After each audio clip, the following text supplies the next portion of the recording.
एक आदमी एक आश्रम में गया और आश्रम में जाकर के वो जो आश्रम में संत रह रहे थे उनको कहा कि मुझे भगवान से मिलना है तो मैं क्या करूं। तो उस संत ने कहा, क्योंकि दूसरी परंपरा वाला था, तो संत ने कहा एक काम करो, सोहम सोहम सोहम सोहम करो तो वो मिल जाएगा। अच्छा ठीक है, फिर वो सोहम सोहम सोहम सोहम करने लगा।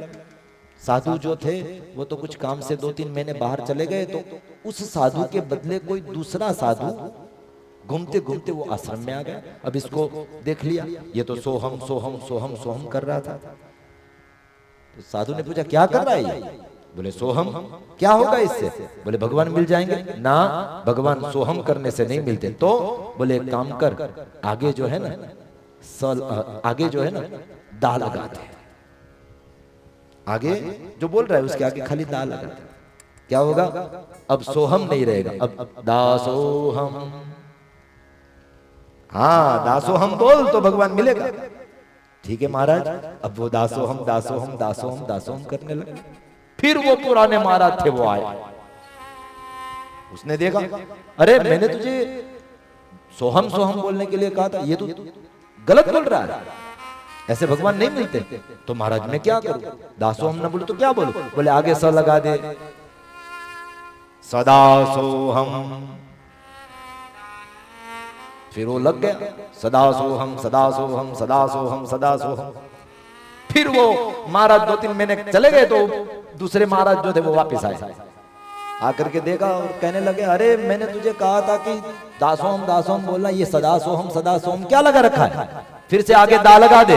तो उसने फिर से आगे दा लगा दिया। अब हो गया दास दासोहम दास दासोहम दास दासोहम। हम तो दासोहम की परंपरा वाले हैं। यहाँ पर भी वृत्रासुर ने यही कहा, दासानुदासो भवितास्मि भूयः।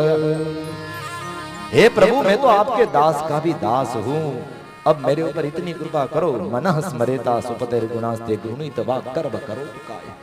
प्रभु मैं अपने मन को आपके चरण में सौंपना चाहता हूँ। मेरी वाक जितनी भी इंद्रियां है वो सब की सब इंद्रियां प्रभु मैं आपके चरण में सौंपता हूं, आप मेरा उद्धार करो। अद्भुत वृत्रासुर ने स्तुति की। उस वृत्रासुर का मोक्ष हुआ है। परीक्षित महाराज ने यहाँ पर प्रश्न पूछ दिया कि वो तो दानव था, फिर भी उसने जिस प्रकार भगवान की स्तुति की उस हिसाब से तो ऐसा लगता है कि वो भगवान का अनन्य भक्त हो। तो सुखदेव जी ने कहा हाँ, वो वृत्रासुर पूर्व जन्म का चित्रकेतु राजा था। उसने शिव और पार्वती का अपराध कर दिया था, तो पार्वती का श्राप लगने के कारण वो इस जन्म में असुर बना।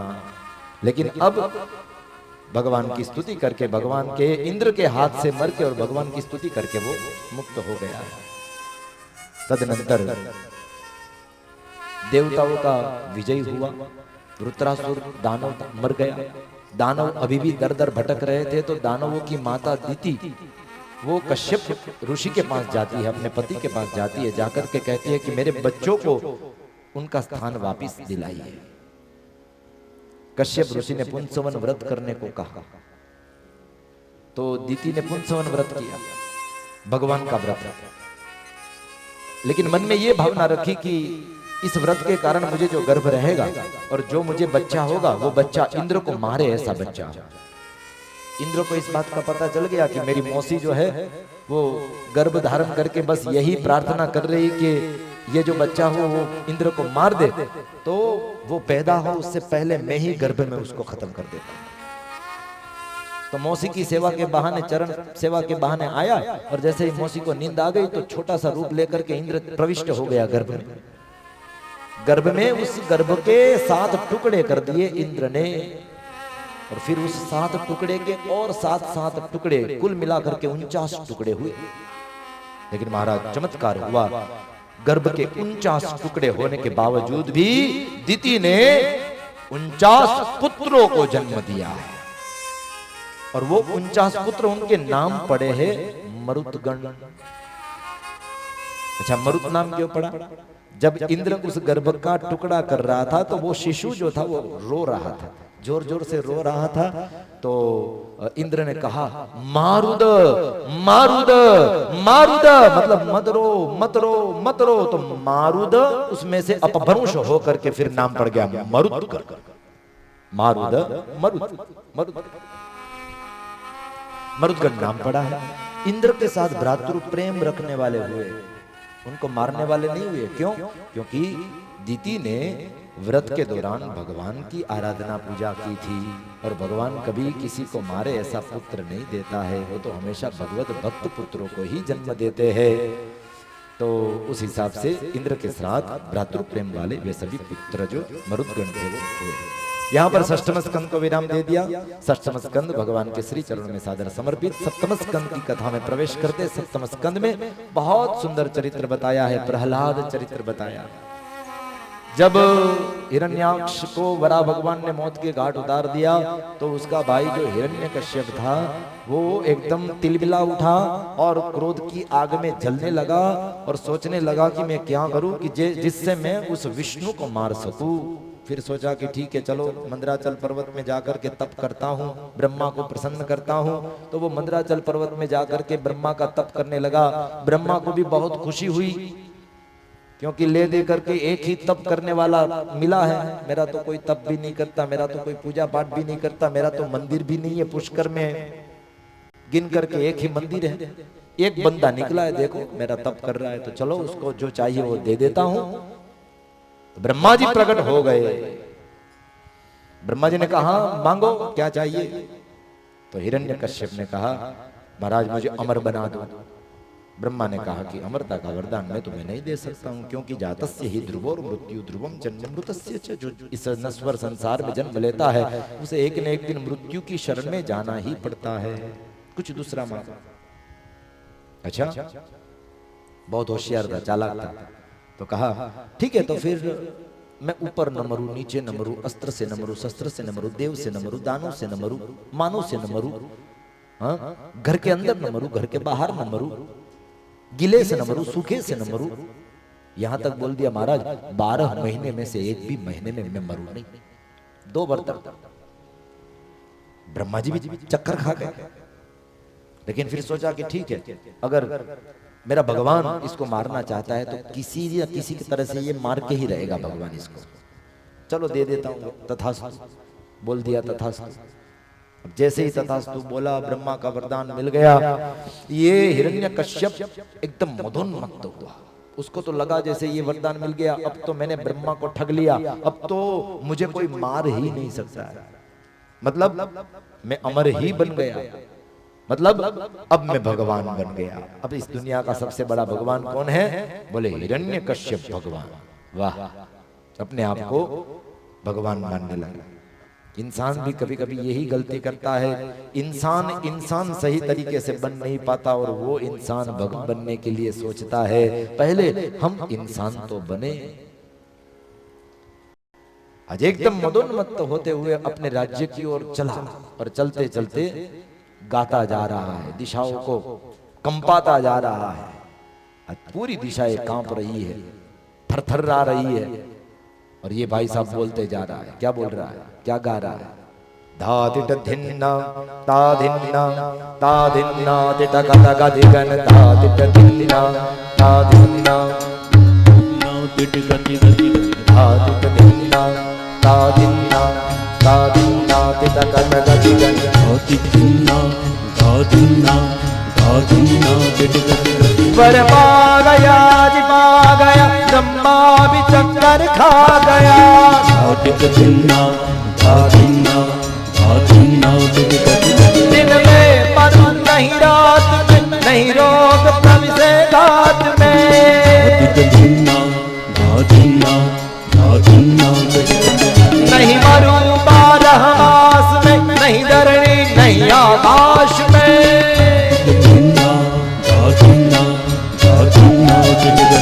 घर में नहीं बाहर नहीं, मारे मुझे सुर नर नहीं। ओ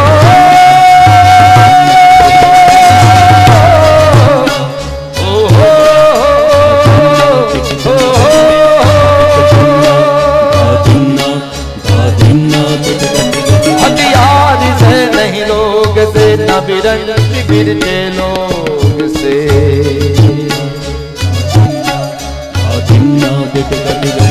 पशु से न मरू कभी नहीं ऋषि मुनि के शाप से।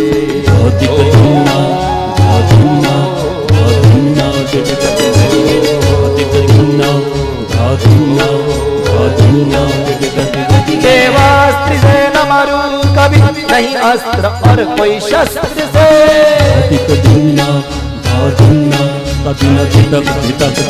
मुझे मार कोई सकता नहीं वर प्राप्त है मुझको सभी। वर प्राप्त है मुझको सभी। वर प्राप्त है मुझको सभी। वर पा गया जी पा गया ब्रह्मा भी चक्कर खा गया। दिन में मरू नहीं रात में नहीं रोग प्रविशे गात में। घर में नहीं बाहर नहीं मारे मुझे सुर नर नहीं। हथियार से न मरू कभी नहीं ऋषि मुनि के श्राप। सब मांग लिया महाराज ब्रह्मा को भी ठग लिया। अब तो मेरा कोई बाल बिगाड़ नहीं सकता, बाल खींच नहीं सकता। अब तो मैं ही दुनिया पे शासन करूंगा। अब तो मैं विष्णु को भी देख लूंगा। तो महाराज अत्याचार फैलाने लगा। जिस जगह पर भगवान विष्णु को प्रेम है, जिसके साथ विष्णु को प्रेम है, नारायण को प्रेम है, उन लोगों को परेशान करने लगा। भगवान को गाय माता बहुत प्रिय है, गायों को मारने लगा। भगवान को ब्राह्मण अति प्रिय है, ब्राह्मणों के ऊपर हिंसा करने लगा। भगवान को यज्ञ बहुत पसंद है, यज्ञ को बंद कराने लगा।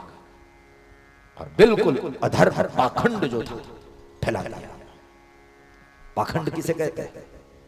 पालन करने योग्य धर्म का खंडन हो जहां पर उसे पाखंड कहते हैं।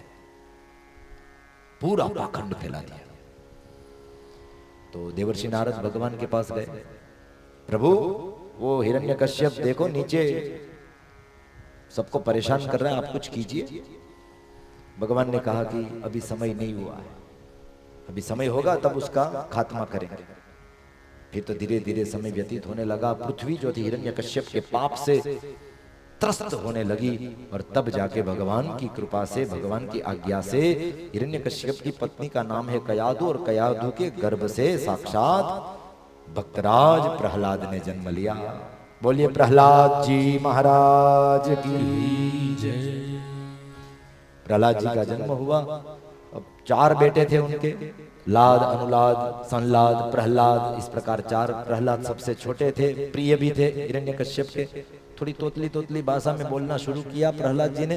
तो हिरण्यकश्यप ने अपनी गोदी में एक बार बैठाया और बैठा करके कहा, बोल प्रहलाद।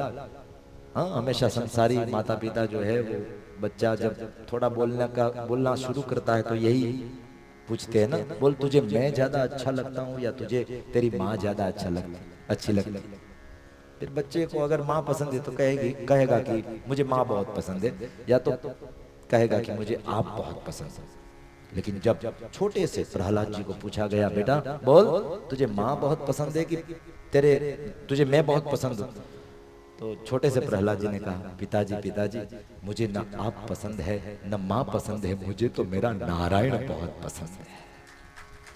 क्योंकि प्रहलाद जी ने कयाधु के गर्भ में रह करके देवर्षि नारद का सदुपदेश लिया था। वही सदुपदेश आया है प्रहलाद के दिल में, दिमाग में। तो बस नारायण नारायण ही हो रहा है। नारायण के अलावा प्रहलाद को और कुछ चाहिए ही नहीं। नई सर्ग की भक्ति ही। कैसी भक्ति थी प्रहलाद की? नई सर्ग की भक्ति, भगवान के अलावा और कुछ नहीं। धीरे धीरे समय बीता। हिरण्यकश्यप को बुरा लगा तो एक बार तो उसको डांटा, अरे तू उसका नाम ले रहा है जो मेरा दुश्मन है, खबरदार उसका नाम नहीं लेना है बेटा। समझा दिया। थोड़े बड़े हुए तो गुरुकुल में पढ़ने के लिए भेज दिए। शुक्राचार्य के जो पुत्र थे षंड और अमर्क, वो गुरुकुल को चलाते थे और असुर विद्यालय था वो। जितने भी असुर थे, दानव के बच्चे थे, वही वहां पर पढ़ते थे और आसुरी विद्या सिखाई जाती थी। नाम भी बहुत सुंदर रखा था हिरण्यकश्यप ने, हिरण्यकश्यप असुर पाठशाला। यहां पर आसुरी विद्या जो है वो सिखाई जाती है। षंड अमर्क सिखाने का काम करते थे। तो गुरुजी तो सिखाए, लेकिन प्रहलाद जी का ध्यान सीखने में नहीं था, क्योंकि उन्होंने तो मां के गर्भ में ही अलौकिक पाठ सीख लिया था। तो ये तो सब जगत की लौकिक विद्याएं हैं, अलौकिक विद्या तो कुछ और ही है, तो ध्यान नहीं पड़ता था, लेकिन होशियार थे।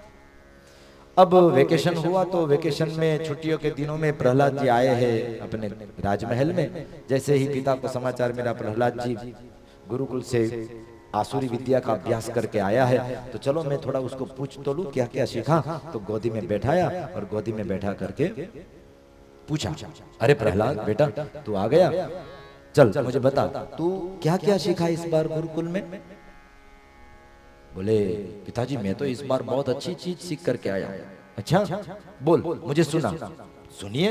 और फिर प्रहलाद ने कहा, तत्साधु मन्ये सुरवर्य देहिना सदा समुद्विग्न धिया सद्ग्रहा हित्वात्मपातं गृहमन्दकूपं वनं गतो हरिमाश्रयेत। पिताजी सुनिए, तत्साधु मन्ये सुरवर्य देहिनां सदा समुद्विग्न धियाम सद्ग्रहात्।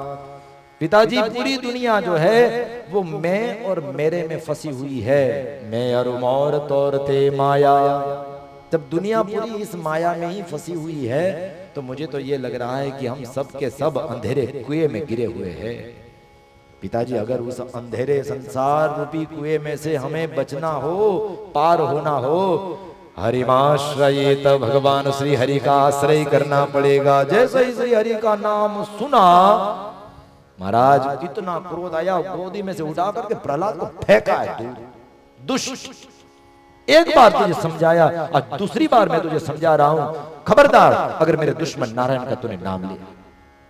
संडमर को बुलाया, उसको डांटा, आप लोग इसको क्या सिखा रहे हो ये सब? बोले हम नहीं सिखा रहे। मन में तो गुरुजी भी जानते थे इसको किसी ने सिखाया नहीं, ये सीखा सिखाया आया है, ऊपर से सीख करके आया है। इसको हम क्या सिखाएंगे, ये तो हमको सिखा दे, ऐसा है। डाटा ठीक से पढ़ाओ इसको, आसुरी विद्या सिखाओ, ये सब उटपटांग बातें नहीं चलेगी यहाँ पर। फिर ले गए, थोड़े दिन पढ़ाया, फिर जब छुट्टी के दिन आए फिर आया प्रहलाद, तो फिर गोदी में बैठाया। हिरण्यकश्यप ने फिर से पूछ दिया, बेटा चलो इस बार क्या सीख करके आया? बोले पिताजी इस बार तो 9 चीजें सीख करके आया। अच्छा क्या बात है, 9 चीजें? हाँ।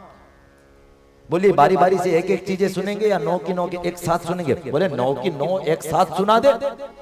ठीक है तो सुनिए, श्रवणम कीर्तनम विष्णो स्मरणम पाद सेवनम अर्चनम वंदनम दास्यम सख्यम आत्मनिवेदनम। पिताजी भगवान को जो है ना भक्ति बहुत ही पसंद है, और ऐसी भक्ति 9 प्रकार की होती है। श्रवण, कीर्तन, स्मरण, पाद सेवन, अर्चन, वंदन, दास्य भाव, सख्य भाव, आत्मनिवेदन भाव, ये सब 9 भक्ति है। और ये भक्ति में से एक भक्ति का भी जीव अगर आश्रय कर ले तो उसे परमपिता परमेश्वर का धाम प्राप्त हो जाता है। बोले कौन परमपिता परमेश्वर? बोले नारायण। और फिर से दिमाग गया, फिर से उठाया, पटका, लेकिन अब माफ नहीं किया।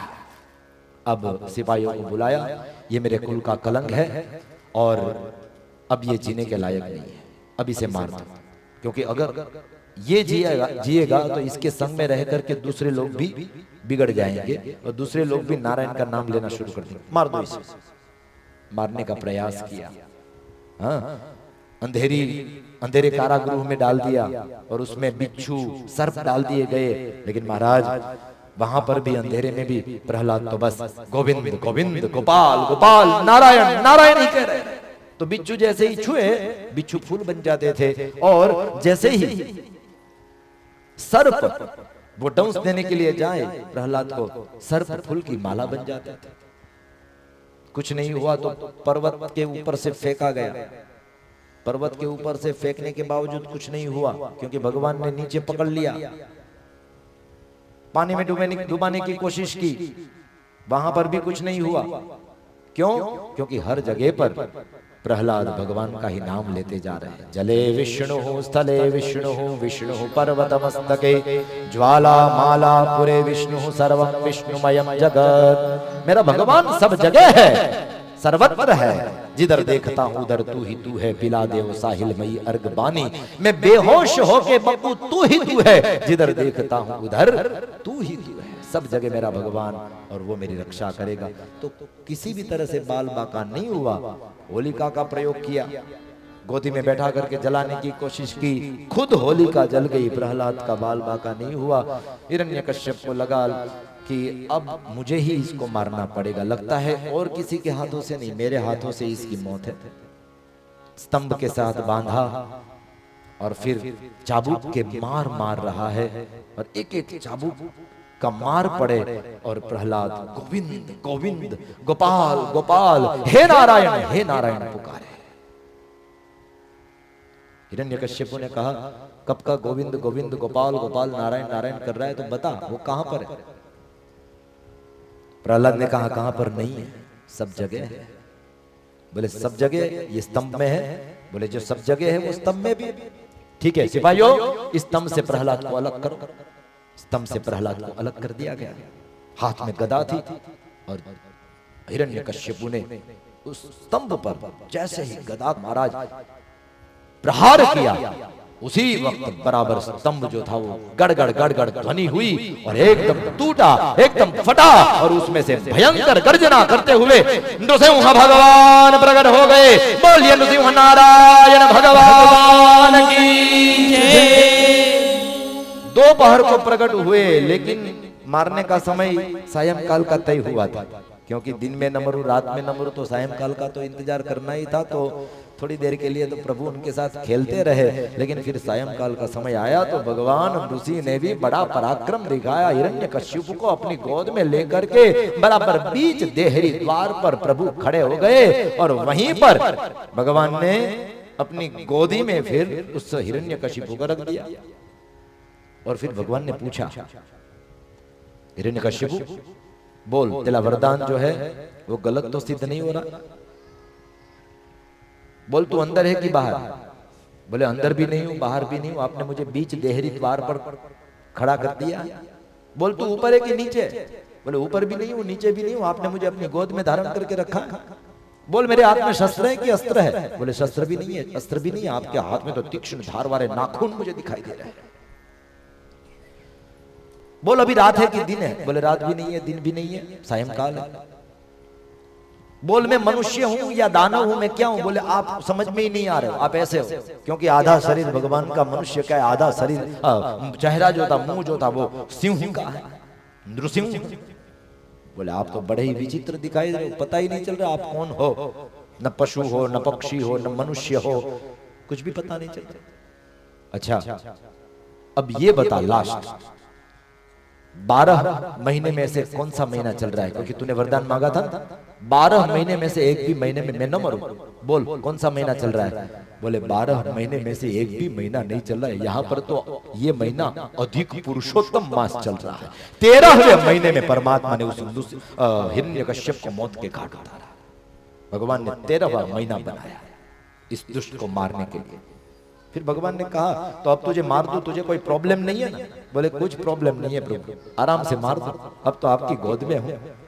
पूछ करके साइन लेकर के मारा है। और फिर भगवान नृसिंह ने हिरण्यकश्यप की छाती को चीर दिया, अंदर की जो आंतें थी वो बाहर निकाल दी। आंतें की माला नृसिंह भगवान ने क्रोधवश धारण कर ली, खून की नदी बहने लगी और हिरण्यकश्यप के प्राण गए। देव समुदाय ने पुष्प वर्षा की और जय जयकार किया है। बोलिए नृसिंह नारायण भगवान की जय। फिर भगवान नृसिंह ने प्रहलाद भक्त के ऊपर कृपा दृष्टि की है और उन्हीं नृसिंह प्रभु की कृपा से प्रहलाद ने कई वर्षों तक राज्य शासन भोगा और फिर अंततः वही प्रहलाद परमात्मा के लोक को प्राप्त करते हैं। ये सप्तम स्कंद में प्रहलाद चरित्र के बाद फिर स्त्री धर्म इत्यादि की चर्चा की है और तदनंतर सप्तम स्कंद को भी विराम दे दिया है और उसके बाद अष्टम स्कंद में सुंदर गजेंद्र मोक्ष की कथा सुनाई गई है। आइए थोड़ा भाव से सुनते हैं। अभी 10 मिनट की देरी है, 12 बजने में, 12 सवा 12 बजे तक हम लोग राम प्रागट्य जो है वो कर लेंगे, लेकिन थोड़ा गजेंद्र मोक्ष की कथा का दर्शन भी समास विधि से ही सही लेकिन कर लेते हैं। श्री शुक उवाच आसीत् गिरिवरो राजं त्रिकूट इति विश्रुतः क्षीरोदेनावृतः श्रीमान् योजनायुतमुच्छ्रितः। हे परीक्षित राजा, अब मैं आपको गजेंद्र मोक्ष की कथा सुना रहा हूं और इस कथा का सार ये है कि जब भक्त प्रेम और भाव से अपने भगवान को पुकारते हैं तो उस भक्त को बचाने के लिए परमात्मा दौड़ करके आ जाते हैं। उस वक्त परमात्मा ये नहीं सोचते कि मुझे कौन बुला रहा है, मनुष्य बुला रहा है या कोई पशु बुला रहा है। अरे कोई पशु भी प्रेम से पुकारे तो पशु को बचाने के लिए भी परमात्मा दौड़ करके जाते हैं।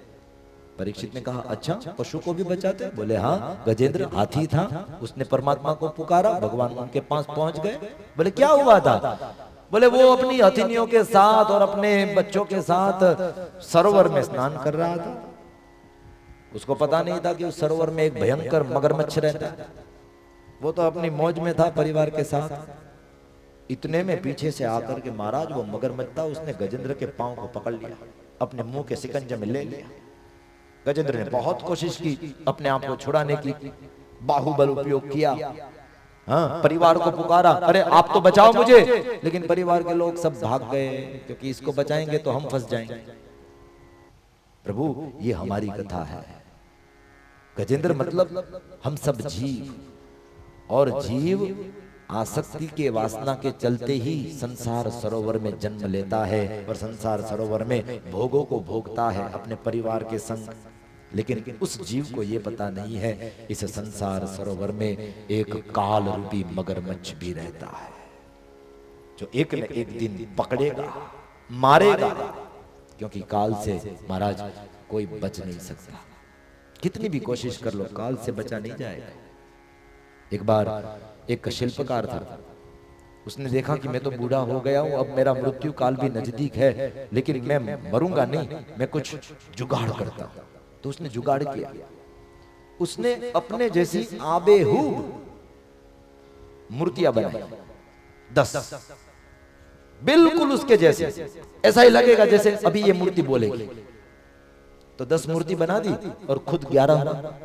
उधर मरने का टाइम इसका हो गया तो यमराजा ने यमदूतों को कहा जाओ वो शिल्पकार जो है उसकी मौत का टाइम हो गया, जाकर के उसके जीव को पकड़ करके ले आओ। तो ये भाई साहब 10 मूर्ति के बीच में मूर्ति की तरह खड़ा हो गया। यमदूत आए, आकर के देखा तो 11 के एक जैसे लग रहे, बिल्कुल समान एक जैसे। यमदूत चकरा गया, किसको ले जाए, कहीं गलती से कोई दूसरा आ गया तो फिर वापस चले गए। यमराजा के पास जाकर के कहा महाराज उसको ले नहीं पाए, ले आने नहीं पाए। बोले क्यों नहीं लाए उसको? बोले एक जैसे 11 है, किसको लाए, कहीं गलती से दूसरे को पकड़ लिया। यमराजा ने कहा ठीक है चलो मैं आता हूं। तो यमराजा खुद आए, देखा 11 के 11 एक जैसे लगे। यमराजा ने भी सोचा कि कमाल का बंदा है, अपने आप को बचाने के लिए मुझसे देखो इसी खड़ा है, लेकिन पता नहीं चल रहा है कौन सच्चा है कौन। लेकिन यमराजा ने भी युक्ति की। यमराजा ने तुरंत कहा अरे वाह, ये शिल्पकार ने तो बड़ी कमाल की मूर्तियां बनाई है भाई। अगर ये शिल्पकार एक बार मेरे सामने आ जाए तो उसको 1000 सोना मोहर दूं। तुरंत वो निकला, मैंने बनाई है, तूने बनाई, चल अब नरक में, वहां पर भी वही बनाना,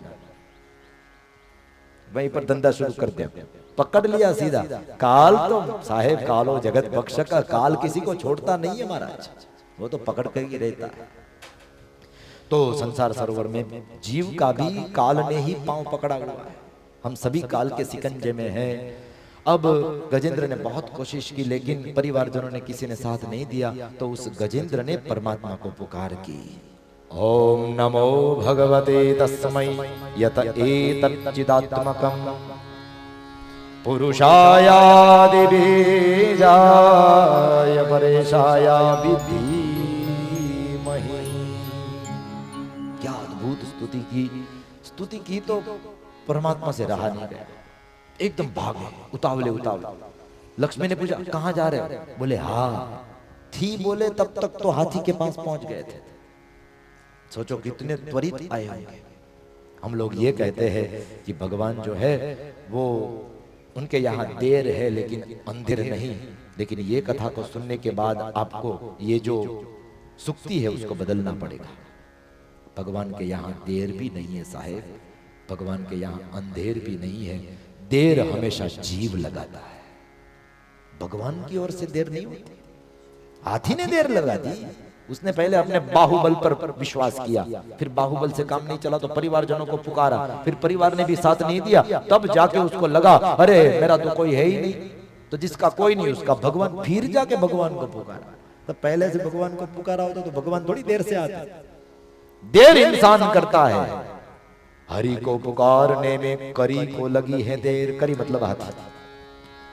हरि को पुकारने में करी को लगी है देर, लेकिन करी को उबारने में हरि को ना लगी है देर। आए आधे नाम में चले आए परमात्मा, और आते ही सीधा वो जो मगरमच्छ था उसको पहले मार करके उद्धार किया, फिर गजेंद्र का उद्धार किया। किसी ने प्रश्न कर दिया महाराज आकर के आपने ये मगरमच्छ का उद्धार पहले क्यों किया? क्योंकि स्तुति तो गजेंद्र ने की थी और आपने उद्धार ये मगरमच्छ का किया। भगवान ने जवाब बहुत सुंदर दिया, मगरमच्छ का मैंने उद्धार इसलिए किया क्योंकि गजेंद्र ने मेरी स्तुति की तो वो मेरा भक्त हुआ, और उस मगरमच्छ ने मेरे भक्त का पांव पकड़ा हुआ था। जो मेरे भक्त का, संत का चरण पकड़ता है मैं उसका उद्धार पहले करता हूं। तो गजेंद्र मोक्ष द्वारा ये संदेश मिलता है, भगवान को भाव से पुकारा जाए तो वो भगवान आने के लिए तैयार है, अगर कोई भाव से उसे पुकारने वाला हो तो। फिर अष्टम स्कंद में समुद्र मंथन द्वारा भगवान के और 4 अवतार कुर्म, अजित, धन्वंतरी और मोहिनी, उन अवतारों की चर्चा की। थोड़ा समास विधि से देखे तो देवता दानव बार बार लड़ते झगड़ते रहते थे, तो भगवान नारायण ने देवताओं को कहा एक काम करो, आप लोगों को जब तक अमृत प्राप्त नहीं हुआ है तब तक आपको दानवों से डर लग रहा है, लेकिन एक बार अमृत पी लोगे तो फिर दानवों से आपको डरने की जरूरत नहीं है। लेकिन उस अमृत की प्राप्ति के लिए आपको दानवों को साथ में लेकर के समुद्र मंथन करना पड़ेगा, तो उनके साथ जाकर के संधि करो और फिर मैं उस वक्त मोहिनी बन करके उनको ठग लूंगा। तो फिर दानवों के साथ संधि की गई, समुद्र मंथन प्रारंभ हुआ, वासुकी नाग की रस्सी बनाई गई और फिर मेरु पर्वत को रवैया बनाया गया, और इस प्रकार से समुद्र मंथन शुरू हुआ। तलाश थी अमृत की, सीधा निकला विष। संसार में जीव भी तो अमृत की तलाश में, मतलब कि सुख की तलाश में, लेकिन जब जब सुख की तलाश में होता है तब तब उसको मिलता है दुख, दुखी मिलता है। निकला विष जहर, महादेव ने उस जहर को देवताओं के जतन के लिए ग्रहण कर लिया, कंठ में धारण किया, तो नाम पड़ा नीलकंठ महादेव की जय। नीलकंठ नाम पड़ा। तदनंतर अलग अलग औषधियां जो है, अलग अलग रत्न जो है वो निकलने लगे। उच्चैश्रवा घोड़ा निकला तो वो देव ने, इंद्र ने रख लिया। ऐरावत हाथी वो भी इंद्र ने रख लिया। फिर कामधेनु गाय ऋषि मुनियों ने रख ली। कल्प वृक्ष स्वर्ग के देवताओं ने रख लिया। कौस्तुभ मणि निकला, भगवान नारायण ने धारण कर लिया। फिर लक्ष्मी जी निकली, वो भी भगवान नारायण ने धारण कर ली, स्वीकार कर ली। हाँ, क्योंकि देव दानव और भगवान नारायण तीनों थे। लक्ष्मी जी ने देखा देवताओं में काम ज्यादा है, दानवों में क्रोध ज्यादा है, लेकिन भगवान नारायण बड़े ही सात्विक है, तो उनके ही गले में वरमाला डाल दी और लक्ष्मी नारायण देव की जय। लक्ष्मी और नारायण दोनों साथ हो गए। और फिर धन्वंतरी प्रभु अमृत कुंभ को लेकर के प्रकट हुए, और जैसे ही प्रकट हुए दानवों को एकदम गुस्सा आया। अब तक जो कुछ भी निकला इन देवताओं ने ही रख लिया, हमारे भाग में, हमारे हिस्से में कुछ नहीं दिया, तो ये अमृत का कुंभ तो हम लेकर के ही रहेंगे। तो छीन लिया, छीन करके भाग रहे थे। उस वक्त मोहिनी अवतार परमात्मा ने लिया है। बोलिए मोहिनी भगवान की जय। मोहिनी बनकर के स्त्री का सुंदर रूप लेकर के दानवों को ठगा और देवताओं को अमृत पिला करके अमर बना दिया। तो देवता सभी अमर बन गए और दानव सभी हार गए उनके सामने। उस वक्त दानवों के राजा जो थे वो बलि थे। बलि ने देखा कि हम लोग हारे पड़े हैं तो नहीं चलेगा, स्वर्ग लोक पर हम विजय प्राप्त करके ही रहेंगे, हम देवताओं को हरा करके ही रहेंगे। तो उसने विजिताश्व यज्ञ किया और विजिताश्व यज्ञ करके सर्वजीत नाम का रथ प्राप्त किया महाराज। जिस रथ पर बैठ करके बलि जिस किसी के भी साथ युद्ध करे उसको हारना ही पड़ेगा। सर्वजीत रथ पर बैठ करके बलि राजा ने जैसे ही युद्ध किया इंद्र इत्यादि देवताओं के साथ, देवता अब हारे और स्वर्ग लोक पर कब्जा हो गया बलि राजा का। पूरी वसुंधरा पे कब्जा हो गया बलि राजा का। देवता दर दर भटकने लगे। देवताओं की माता का नाम है अदिति। अदिति ने कश्यप ऋषि के पास जाकर के कहा मेरे देवताओं को उनका स्थान, मेरे बेटों को उनका स्थान वापस दिलाइए। उस वक्त पुंसवन व्रत विधि जो था वो कश्यप ऋषि ने अदिति को सुनाया है। अदिति ने पुंसवन व्रत किया। उस व्रत के प्रभाव से अदिति के गर्भ में साक्षात भगवान वामन पधारे और अमुक काल समय पश्चात उन्हीं अदिति के गर्भ से साक्षात वामन भगवान प्रकट हो गए। बोलिए वामन नारायण भगवान की जय। वामन भगवान का प्रागट्य किस लिए हुआ? बोले बलि राजा का सर्वस्व हरने के लिए, देवताओं को उनका स्थान वापस दिलाने के लिए हुआ। भगवान ने अपना अवतार कार्य सिद्ध किया। बलि राजा के यज्ञ में गए, 3 पांव पृथ्वी मांगी। बलि राजा ने कहा 3 पांव नहीं, 3 गांव की पृथ्वी दूंगा। 3 पांव दूंगा तो मेरी अपकीर्ति होगी। बोले ना, मैं तो संतोषी हूं, मुझे तो 3 पांव ही चाहिए, वरना मैं तो चला जाऊंगा। बलि राजा को लगा ब्राह्मण यदि मेरे यज्ञ से ऐसे ही वापिस चले जाएंगे तो ये ठीक नहीं होगा। ठीक है महाराज, जैसे आपकी मर्जी। शुक्राचार्य ने रोकने का प्रयास किया, लेकिन शुक्राचार्य की बात भी बलि ने मानी नहीं है और 3 पांव पृथ्वी का संकल्प कर लिया। जैसे ही 3 पांव पृथ्वी का संकल्प किया तो वो जो वामन थे, वामन में थे विराट बन गए और विराट बन करके एक पांव में उनका राज्य पूरा छीन लिया, दूसरे पांव में अतल वितल सुतल रसातल तलातल महातल भूतल भूरलोक भोरलोक स्वर्लोक जनलोक तपलोक ये सब कुछ जो था वो सब ले लिया। फिर भी तीसरा पांव अभी बाकी है। तो प्रभु ने कहा बोल बलि, तीसरा पांव कहां रखूं? बलि भी एकदम घबरा सा गया। अरे प्रभु ये क्या बात हो गई? आप तो वामन में से विराट होकर के मेरा सब कुछ ले लिया, मेरा सब ले लिया प्रभु। तब एक काम करो, मेरा सर्व ले लिया, अभी भी मैं स्व बाकी हूं, तीसरा पांव मेरे ऊपर रख दो। तीसरा पांव उसके ऊपर रखा भगवान ने और वामन भगवान ने सीधे उस बलि को सुतल लोक में भेज दिया। जाओ सुतल लोक का राज्य करो, खबरदार मेरे भाई देवताओं को परेशान किया था, वहां तुम मौज करो, यहां पर ये मौज करेंगे। भगवान ने अच्छी व्यवस्था कर दी। इस प्रकार भगवान ने वामन चरित्र बता करके, सुंदर चरित्र बता करके आगे मत्स्य चरित्र का सुखदेव जी महाराज ने वर्णन किया। कल्प के अंत में मत्स्य नारायण भगवान का प्रागट्य हुआ। हयग्रीव नाम का दानव था, वेदों की चोरी करके समुद्र में छिप गया था। तो वेदों की चोरी हो जाने के कारण सर्वत्र अज्ञान अंधकार छा गया था। तो भगवान ने उस वक्त मत्स्य उतार लिया, हयग्रीव को मौत के घाट उतारा और भगवान ने वेदों को वापिस ब्रह्मा को दिया। कल्प का क्योंकि अंत हो रहा था, प्रलय कालीन समय था, उस वक्त सप्तर्षियों की भगवान ने रक्षा की और सत्यव्रत राजा जो था उसको बचा करके नाव में बैठा करके प्रलय के अंत में मत्स्य चरित्र जो है वो मत्स्य नारायण भगवान ने उस सत्यव्रत को सुनाया और अपना अवतार कार्य जो था वो सिद्ध किया। यहाँ पर अष्टम स्कंद को भी विराम दे दिया गया है और अब नवम स्कंद भगवान राम प्रकट भी 9वीं तिथि को हुए। हाँ, स्कंद भी अब 9वां है। ईशानु कथा लीला है जिसके अंदर 24 अध्याय है। सुखदेव जी महाराज कहते हैं दूसरे कल्प का प्रारंभ हुआ ब्रह्मा के मन से मरीचि हुए।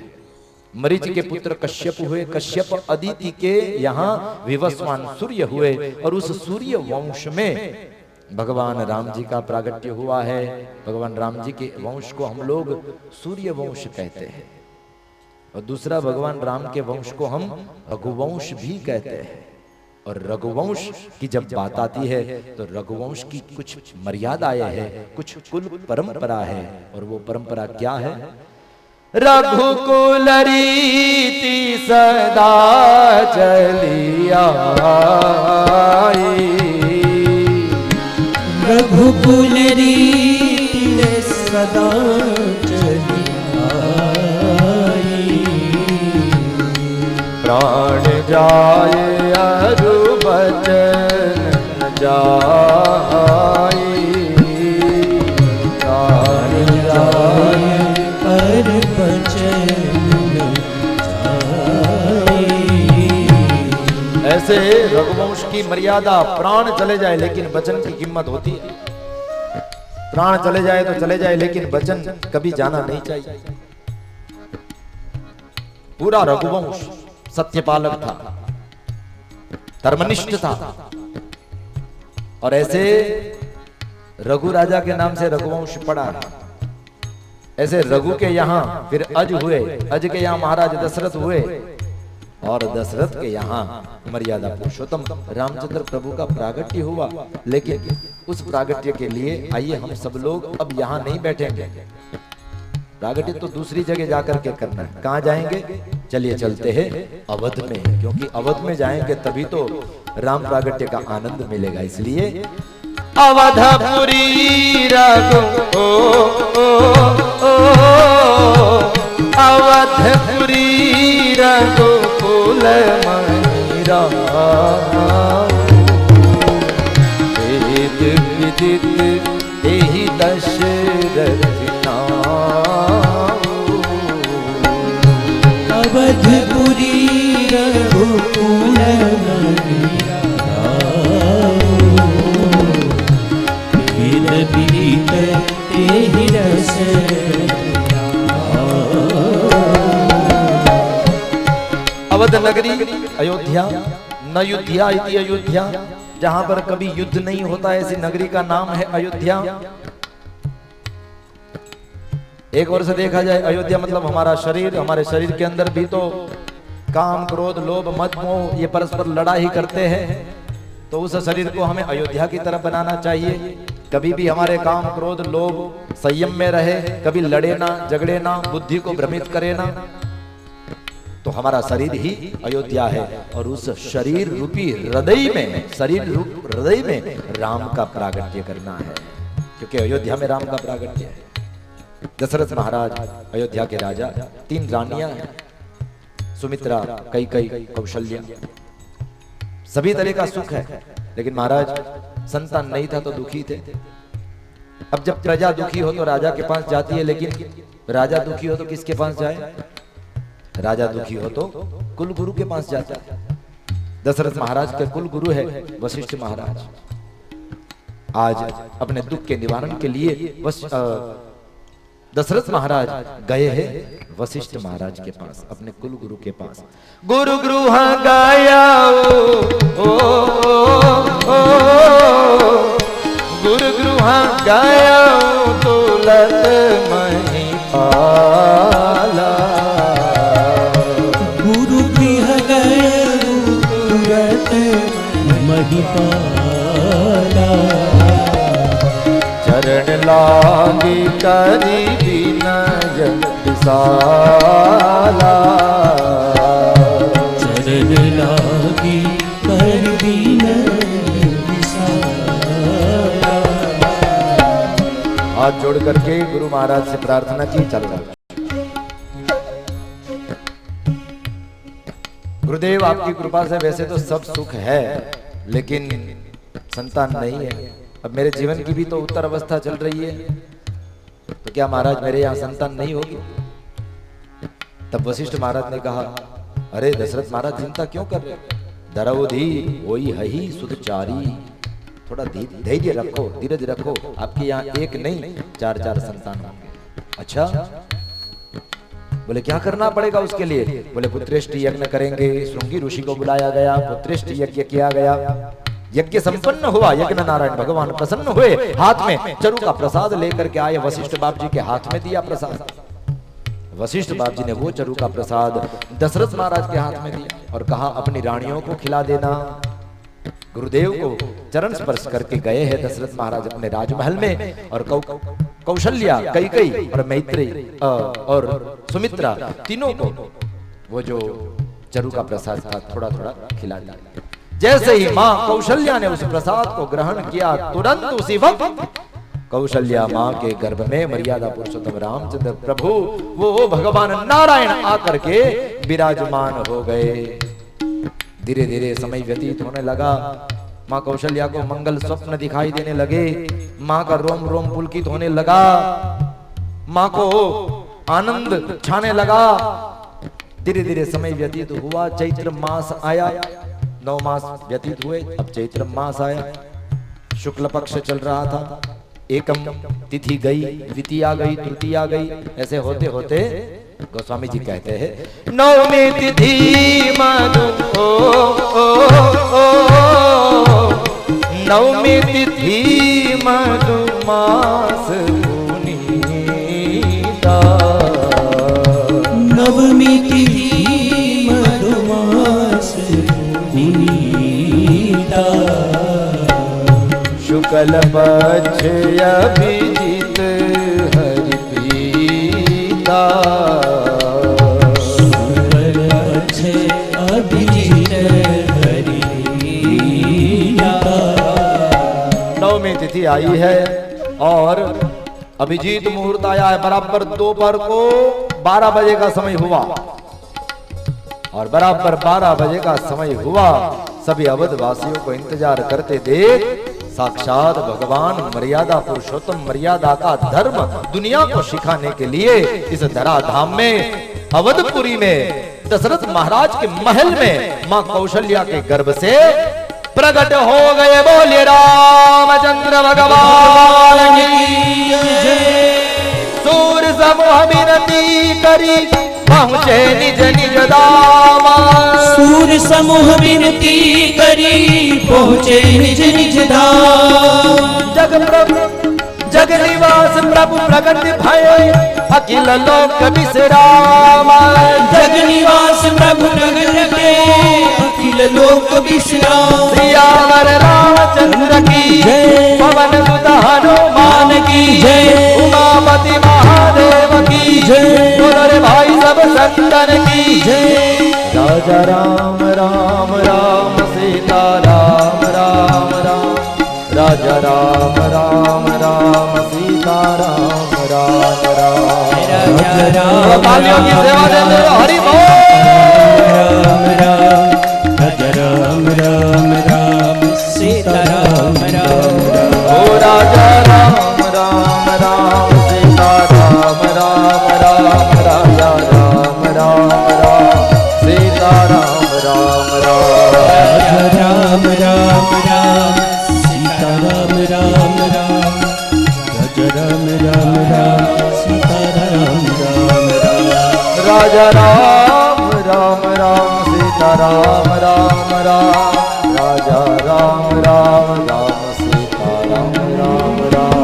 राजा राम राम हरि बोल। राम सीता राम राम राम। राजा राम राम राम सीता राम राम। हे राजा राम राम राम सीता राम राम राम। राजा राम राम राम सीता राम राम राम। राजा राम राम राम सीता राम राम राम। राजा राम राम राम सीता राम राम राम। भक्तों, आप सभी लोगों को खास तौर पे धर्मकुल को एवं द्विवेदी परिवार को मैं यहाँ पर रामचंद्र भगवान के प्रागट्य की बधाई देता हूँ। बधाई हो, बधाई हो, बधाई हो। और बधाई देने के बाद मैं द्विवेदी परिवार से निवेदन करूंगा अब मर्यादा पुरुषोत्तम रामचंद्र प्रभु की आरती उतारने के लिए यहीं पर आ जाए और आइए साथ में मिल करके प्रभु की आरती का दर्शन करते हैं। हे राजा राम राम राम सीता राम राम राम। राजा राम राम राम सीता राम राम राम। राजा राम राम राम सीता राम राम राम। राजा राम राम राम सीता राम राम राम। हे राजा राम राम राम सीता सीता राम राम राम, राजा राम राम राम, सीता राम राम राम, राजा राम राम राम, सीता राम राम राम, राजा राम राम राम, सीता राम राम। प्यार से बोलिए श्री राम जय राम जय जय राम, श्री राम जय राम जय जय राम, श्री राम जय राम जय जय राम, श्री राम जय राम जय जय राम, श्री राम जय राम जय जय राम, श्री राम जय राम जय जय राम, श्री राम जय राम जय जय राम, श्री राम जय राम जय जय राम, श्री राम जय राम जय जय राम, श्री राम जय राम जय जय राम, श्री राम जय राम जय जय राम, श्री राम जय राम जय जय राम, श्री राम जय राम जय जय राम, श्री राम जय राम जय जय राम,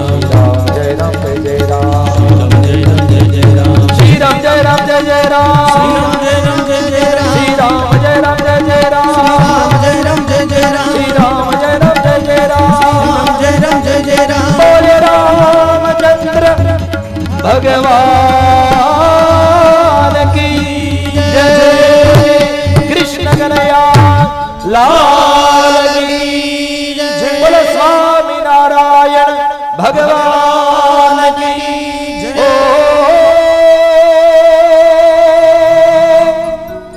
नमः पार्वती पतये, हर हर महादेव हर। भक्तों, ज्ञान और वैराग्य की मुद्रा को धारण करते हुए आइए चलते मर्यादा पुरुषोत्तम रामचंद्र प्रभु की शरण में। हरे कृष्ण कृष्ण कृष्ण हरे हरे पुकारिए। हरे कृष्ण कृष्ण कृष्ण हरे हरे, हरे राम राम राम हरे हरे, हरे राम राम राम हरे हरे, कृष्णा कृष्णा हरे हरे, कृष्ण कृष्ण हरे हरे, राम राम हरे हरे, राम राम हरे हरे। बोले रामचंद्र भगवान की जय।